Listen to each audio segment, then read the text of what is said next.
Hey everybody, it's Femtrooper, and today we're going to be talking about my first impressions of the new game Reverie.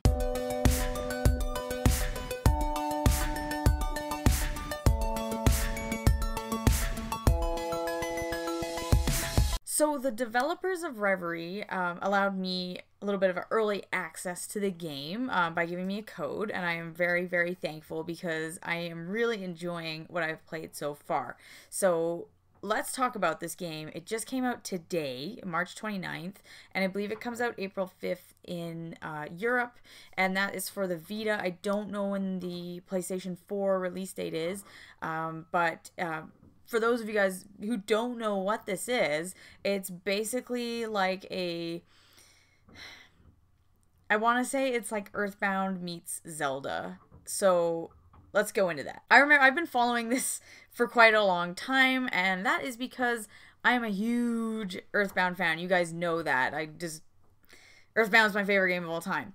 And because I like Earthbound so much, I really like modern day setting stuff, and I find that it's really hard to find that. I mean, tons of JRPGs have come out in the last, 10 years, 20 years, whatever, but they're usually either sci-fi or medieval, a bit of both, steampunk, very sort of cliche, Dungeons and Dragons, anime characters, tropes, all this stuff. And that's great because I love a lot of that. But we just don't seem to see modern day that often. And the only time we see it usually is with like Persona.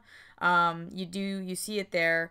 But I have issues with Persona, so let's just get out of that. I like modern day setting stuff so much, so when I saw that this indie game was coming out called Reverie, I was like, ooh, this looks really cool, because I kept seeing screenshots and they were posting GIFs, and I'm like, this looks pretty sweet, actually. But it's not turn-based, so it's very much like Zelda in that sense, or Secret of Mana, where it's live-action combat. So I would say it's a live-action JRPG as opposed to turn-based JRPG, which is great, because, no random encounters, you just kind of go. You're not stopped, and you don't have to deal with any of that. So let's talk about Reverie. So I haven't played Reverie for, obviously that much because it just came out, but I've played enough to get a sense that I really like this game, and a few reasons. It's gorgeous. The game looks great. It has sort of a Super Nintendo 16-bit vibe mixed with kind of more of an 8-bit music style, kind of mixed with 16-bit, but you've got that kind of thing going on. Music-wise, it's giving me like a Pokemon vibe. It's very happy and refreshing and making me want, giving me like adventure vibes. It's got that Zelda combat, so nothing too complicated here. Right now, my weapons are a cricket bat, Ness anyone, and a yo-yo. So really liking the yo-yo, actually, because it stuns enemies, and I remember I got it and I just assumed it was going to be another weapon, but it's more of a stun weapon, so really enjoying that. And thirdly, it's in a modern day setting, so I really like that. It's very charming. You're in New Zealand, you are going to your grandparents' house, which is on this island, and it goes into sort of the lore and myth of the spirits that possess the island, and I'm really enjoying that. I think it's really fun. It's something extremely refreshing, I'll be honest with you, because like I said, when JRPGs come out, or any of, let's just forget about AAA for a moment. I noticed there's lots of like games that come out that are smaller titles, and they're still cliche. You're still like some kind of dude with a sword, or like, ugh, I'm just sick of it. So, I mean, not that that stuff can't be fun. It can be. It's just, I'm really enjoying something that's not that. You're a kid. That's kind of nice. Which reminds me of Earthbound. And, I'm not here to say, like, I want a copy of Earthbound. The thing is, Final Fantasy came out, Dragon Quest came out, all these games came out years ago, and we've seen tons of copies of them, and that's great, because we've got all these new series that they took from those, and now we have like a bazillion things. But I feel like Earthbound was this thing in its own realm, and you don't seem to see a lot of modern day modern day setting JRPGs or games. If you do, it's like Call of Duty or it's something else, like Grand Theft Auto is modern day setting, but completely different thing entirely. So just, you know, really nice. That's like when Ni no Kuni came out. It had that mesh sort of like kind of modern day, but kind of fantasy world, and it was really enjoyable. What I really like about Reverie is that it's in terms of gameplay, I wouldn't say it's like Earthbound, sort of. It really has that Zelda vibe to it. So if you really enjoy the combat in Zelda, the exploration in Zelda, the maps of Zelda, the dungeons of Zelda, the boss keys, you've got that here. And I really like that. So that's the first thing I noticed. I was like, this is a love letter to people who like Earthbound and to people who like Legend of Zelda and just people who like 16-bit old school kind of JRPGs, action adventure style games. And that's what I like. So it's really nice, and I have to say I've been so excited for this game, and I'm really enjoying it so far. Now, I can't tell you a million things about the game. I have not played obviously that long. It just came out, but I wanted to sort of say some thoughts about it, just because I did have a little bit of early access, and I'm just really liking it. One thing that's great is I haven't really gone into is that this is a game for the Vita, and that made me so happy.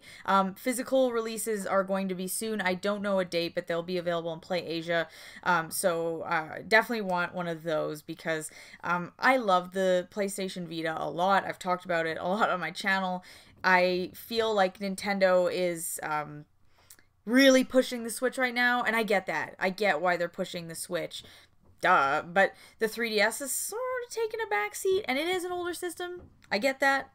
It's not brand new, but the problem is I'm treating the Switch kind of like as a console, and it is expensive, and I want to have to buy like a couple, like me and my husband, we both have a 3DS versus we don't have our own Switch. We have one Switch for the house, so all these dilemmas to think about with gaming. I will say though, it's not out for the Switch, but Reverie would be a good game for the Switch. I will say that. If that was available to download for the Switch, I feel like that would be excellent. So I don't know if that's something down the road, but I'm just based on owning a Switch and playing this game that I feel like it would be kind of a match made in heaven. We've got this really great game for the Vita here. I love this console. Any use I can get out of it. It has this great big gorgeous screen. The controls for Reverie, great so far, really easy to get to know everything. Like, you know, I'm checking out my inventory. Just it's there's nothing weird here. I'm not like, huh? Like everything makes sense. You can just go. The saving is great. You can save anywhere. I have to say there's nothing that's making me like, ah, like you play some games and you're like, that's annoying. That's annoying. Like this seems like this was made by people who get this type of game, and that's really nice because I feel like you get that with a smaller company as opposed to a big company that's just trying to make all this money and just pushing it out at you. So that's the vibe I'm getting. So I have to say, after playing for like not that long here, I am going to say that this is worth it. So please support them and buy this because it's really a cool game. And if you're like me and you want, you know, you're craving that old Earthbound vibe. You like Pokemon. It you know, you get that vibe with the graphical style. And you like Zelda. You like the combat. So I feel like there's a lot of things to like here. Lots of people would enjoy this. I know, like my husband, for instance, he hates turn-based JRPGs. It's just not his thing. He'd rather play more Zelda. So I feel like this would really be for him. He was watching me play it, and he seems really interested now too. So I definitely recommend this. And I will do a follow-up video for like a proper review where we can go more in depth, like I hope. But for now, I just want to give some first impressions and tell you about Reverie. So that's everything I have to say about that. I'll see you guys in my next video. Check out Reverie. It's available on PS Vita right now. So if you have a Vita and you're like, hey, I'm craving a new game and this is an awesome system, so check it out, and I'll see you guys later.